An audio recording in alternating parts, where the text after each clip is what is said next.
नमस्कार भावांनो, स्वागत आहे तुमचं आपल्या युट्यूब चॅनल वरती। आज आपला विषय म्हणजे मॉक टेस्टचा होणार आहे। आपले मॉक टेस्ट 15 तारीखची जी आपण आरडब्ल्यू वरती सोडवली आहे त्याच्यावर आपण बोलणार आहोत। पण सर्वात पहिले मी सांगतो तुम्हाला मला किती मार्क्स आहेत आणि तुम्हाला किती मार्क्स आहेत याच्यावर म्हणजे जास्त हे नाही आहे, परंतु तुम्हाला सांगतो मी जर तुम्हाला त्याच्यात खरोखर मध्ये लयच कमी मार्क्स येत असतील तर ते टेस्ट डिमोटिवेट करतात। सर्वात पहिले मी हेच सांगतो तुम्हाला की त्या टेस्ट देऊ नका, नाही देसाल तर फार चांगलं। कारण की आहे ना मार्क्स कधी कमी कधी जास्त येणं म्हणजे यांना डिमोटिवेट होत असतो आपण। तुम्ही आहे ना टेक्स्टबुक वरती किंवा रँक टेस्ट वरती प्रिव्हियस इयर क्वेश्चनच्या मॉक लावा तुम्ही, जास्तीत जास्त त्यांना तुमचा फायदा होईल। आणि इतर मॉक तुम्ही थोड्या इग्नोर करा। आणि मी सर्वात पहिला तर तुम्हाला माझा स्कोर सांगतो किती किती बनला आणि तुमचा पण किती किती बनायला पाहिजे। मी सांगतो तुम्हाला ऑल ओव्हर स्कोर, जेणेकरून मग तुम्हाला पण समजेल की आपण कोण रेस मध्ये कुठं आहो आणि बाकी मुलं कुठं आहेत। तर तसं तर मी तुम्हाला डायरेक्ट सांगतो की याच्यावर आरडब्ल्यू वरती टेस्ट समजा तुम्ही 130 मार्क बी पाडत असता तर असं काही नाही की आपलं फायनल सिलेक्शन होईलच। आणि जर तुम्हाला जर समजा कमी पण मार्क्स पडत असतील, 95 100 पण मार्क्स पडत असतील तर असं पण काही नाही की तुमचं सिलेक्शन होणार नाही। कारण की माझे मित्र आहेत कधी 100 स्कोर नाही झाला त्यांचा, ते आज CISF पोस्ट घेऊन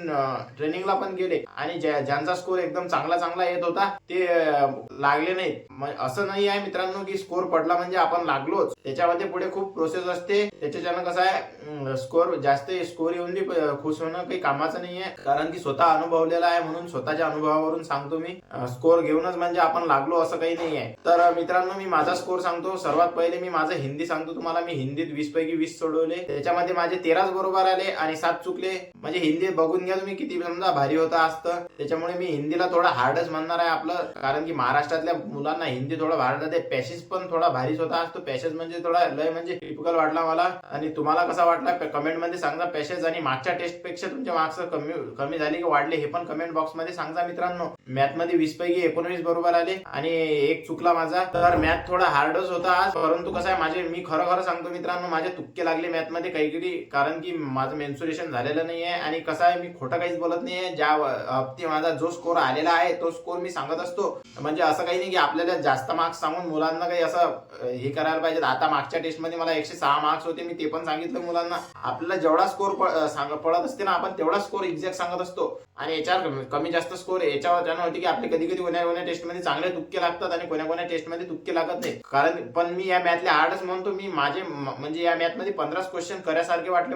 बाकी क्वेश्चन मला करायसारखे वाटले नाहीये। लय म्हणजे भारी मॅथ वाटलं मला। आणि कसं आहे नवीन बिगिनर मुलांसाठी तर हे मॅथ लयच भारी आहे। त्यांनी तर या मॅथच्या नादीच लागू नये। मी सांगतो तुम्हाला जास्त टेक्स्टबुक वरती टेस्ट देत जा। आज माझा जीके चांगला स्कोर आला, त्याच्यामध्ये माझे 16 बरोबर आले। मी खरं सांगतो मित्रांनो माझे म्हणजे 12 क्वेश्चन 12 ते 13 14 पर्यंत माझे क्वेश्चन म्हणजे त्याच्यात मला असं वाटलं की आपल्याला वाचलेले आहेत बरोबर येतील, परंतु त्याच्यात 16 म्हणजे तुक्के लागले। मी सांगतो मित्रांनो तुक्के लागलेले आहेत।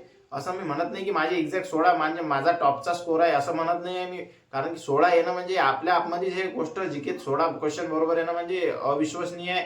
कारण की 16 क्वेश्चन जिकेत म्हणजे खूप, म्हणून मी सांगतो मित्रांनो याच्यात माझे 2-3 तुक्के लागलेलेच असतील, परंतु आता अनालिसिस खोलल्यावर समजेनच कोणते तुक्के लागले आणि कोणते येणारे क्वेश्चन चुकले। म्हणून असं काही समजू नका की याचे 16 कसे काय बरोबर आले। तर 16 बरोबर येऊ शकतात मित्रांनो, खूप साऱ्या टेस्ट मध्ये आलेले आहेत। कारण की जीके लगभग चांगलं आहे माझं, म्हणून मी सांगतो तुम्हाला। कारण की तुम्ही आपला दिल्ली पोलीसचा स्कोर पाहिलेलाच आहे किती येते तर, आणि आपण खोटं वगैरे काही सांगत नसतो। आणि रिझनिंग मध्ये मी 19 सोडवले होते, त्याच्यामधले माझे 18 बरोबर आले आणि एक चुकला। तुम्हाला माहितच आहे रिझनिंग कसं पण असो सोडवल्या जाते, कसं आहे फक्त टाइम जास्त लागत असते भारी जर असलं त्याच्यामध्ये। आणि तो एक क्वेश्चन तर तो कोणता होता म्हणजे ए डॉलर बी बराबर ए स्क्वेअर मायनस 2a असं काहीतरी होता तो।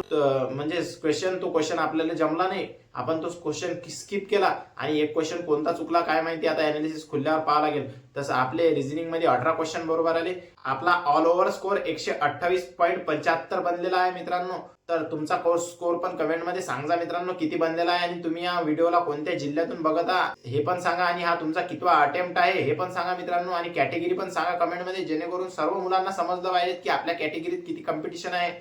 आणि तुम्ही सर्व माहिती रिअल शेअर करत जा मित्रांनो, कारण की स्वतःशी माणूस कधी पण इमानदार असला पाहिजे। कारण की कसं आहे जो इमानदार आहे ना त्याचं असं काही नाही की नोकरी भेटली म्हणजे सगळं काही आहे, नोकरी सगळं काही नाही आहे मित्रांनो। लाईफ मध्ये सक्सेस होणं म्हणजे नोकरी भेटली म्हणजे माणूस सक्सेस झाला नाही आहे। खूप साऱ्या हे असतात जिंदगीमध्ये, खूप लोक नोकरीवर असून पण डिप्रेशन मध्ये असतात. म्हणजे समजून चला तुम्ही की नोकरी सगळं काही नाहीये. तर मी तुम्हाला सांगतो मित्रांनो, आता तुमचा स्कोर किती यायला पाहिजे.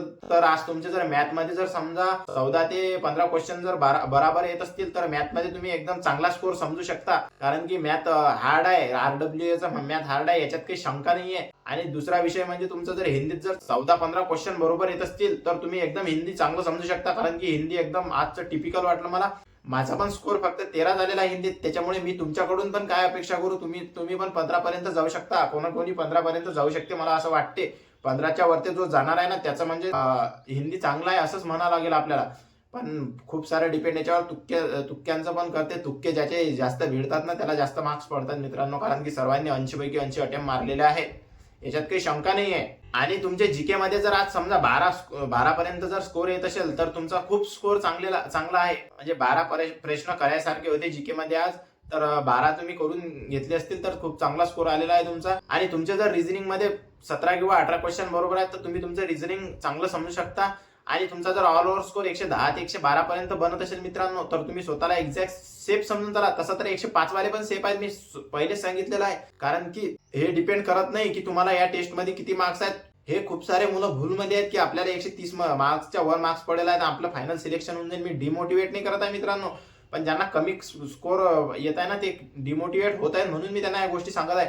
तुम्ही टेक्स्टबुक वरती टेस्ट द्या, त्याच्यामध्ये 115 पर्यंत तुम्हाला स्कोर यायला पाहिजे. तुमचं 100% सांगतो मित्रांनो, पेपर साठी तुम्ही क्वालिफाय होसान. फायनल सिलेक्शनचं कोणीच सांगू नाही शकत कोणाचं होईल कोणाचं नाही होईल. कोणाला हे पण माहित नसते की आपल्याला मेडिकल मध्ये कोणता पॉईंट आहे. खूप साऱ्या मुलांची पहिली भरती असते आणि त्यांना चांगले मार्क्स असतात आणि मेडिकल मध्ये फेल होऊन जातात. म्हणजे पहा तुम्ही, 140 वाला घरी राहते आणि 108 वाला नोकरीवर लागते.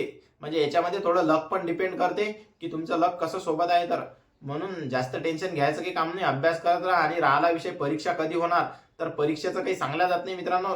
तुम्ही जर तुम्हाला सांगतो मी एक फॅक्ट सांगतो फक्त की त्या फॅक्ट नुसार जर समजा परीक्षा झाली तर किती वेळ लागू शकते. कंपनी जर समजा एडिक्विटीने जर पेपर घेतला, समजा आता शक्यता राहिली नाही एडिक्विटीची पेपर घ्यायची, कारण की घेतला असता तर आतापर्यंत काही ना काही त्याचं अपडेट आलं असतं.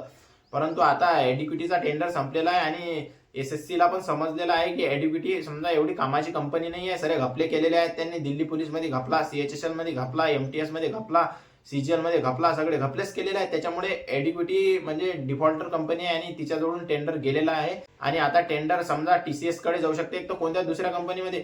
आता टेंडरचा विषय असा आहे की टेंडर मध्ये फॉर्म भरल्या जातात आणि त्याच्यामधून एकच कंपनी जर असली तर डबल त्यांना टेंडर काढावं लागते. डबल कमीत कमी 2 कंपन्यांना तरी हे करायला पाहिजेत. आणि जो सगळ्यात लोवेस्ट बीट लावेल, समजा जर एक जण 100 रुपयात सगळं पेपर कंडक्ट करत असेल आणि एक जण 80 रुपयात पेपर कंडक्ट करत असेल तर याच्यामध्ये बघावं लागते की कंपनीमध्ये 80 रुपयाला जास्त प्राधान्य असते, कारण की सरकार लोवेस्ट बीटवाल्याला टेंडर देत असते. परंतु हे पण बघावं लागते त्यांना की यांच्याकडे इक्विपमेंट आहेत की नाही आहे, पेपर कंडक्ट करण्यास हे कंपनी सक्षम आहे किंवा नाही आहे. मग त्यांना हे सर्व बघावं लागते आणि नंतरच मग पेपरचं काही हे निघते. आणि मग पेपर म्हणजे समजून चला तुम्ही की या प्रोसेसला फॉर्म भरायला यालाच 1 महिना पाहिजे आणि नंतर कंपनी फायनल होईल.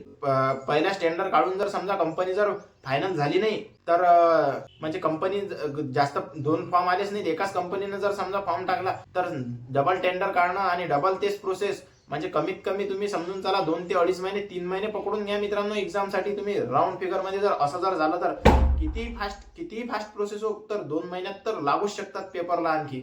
म्हणून सांगतो मित्रांनो, एक्झाम 2 महिन्यानंतर होऊ शकते, तसं तर 15 दिवसात पण येऊ शकते. कारण की जर एडिक्विटीने जर केली तर पण नाही केली तर म्हणजे समजून चला तुम्ही 2 महिने. आणि 2 महिन्यात तुम्हाला अभ्यासाला भेटते शिल्लक. म्हणजे ज्यांचा अभ्यास कमजोर होता त्यांच्यासाठी खूप म्हणजे एकदम गोल्डन टाइम झाला हा. आणि तुम्ही अभ्यास करून ज्यांचा अभ्यास म्हणजे चांगला आहे त्यांच्या पण पुढे जाऊ शकता आता 2 महिन्यामध्ये कंटिन्यू अभ्यास करून. कारण की ज्यांचा अभ्यास चांगला आहे ना ते कुठेतरी आता समजा डिस्ट्रॅक्शन मध्ये गेलेले आहेत आणि त्यांचा स्कोर कमी येत आहे. खरं सांगा मित्रांनो, 23 तारखेपासून कोणाचा स्कोर कमी झालेला आहे कमेंट बॉक्स मध्ये नक्कीच सांगा त्यांनी. आणि जर आता समजा जर तुम्हाला जर असा म्हणजे स्कोर वाढला पाहिजे तुमचा, असं काही करायचं असेल तर आपण या टॉपिक वरती एक नवीन व्हिडिओ घेऊन येऊ. आणि तोपर्यंत आपल्याला तुम्ही सपोर्ट करत राहा. आणि खूप आभार मित्रांनो तुमचे की तुम्ही आपले 2 महिन्यात 1K सबस्क्रायबर कंप्लीट करून दिले. असा सपोर्ट दाखवत राहा आणि या व्हिडिओला तुमच्या मित्रांपर्यंत शेअर करा. जे डिमोटिवेट होत असतील त्यांच्यापर्यंत पण शेअर करा. आणि शक्यतोवर RWAच्या मॉक टेस्ट देणं सोडा मित्रांनो. टेक्स्टबुक वरती टेस्ट द्या, प्रिव्हियस इयर टेस्ट वरती जास्त भर द्या, कारण की प्रिव्हियस इयर टेस्ट सारखा पेपर बनत असते, RWA सारखा पेपर बनत नाही. तर धन्यवाद मित्रांनो, भेटू नंतरच्या व्हिडिओमध्ये. जय शिवराय मित्रांनो.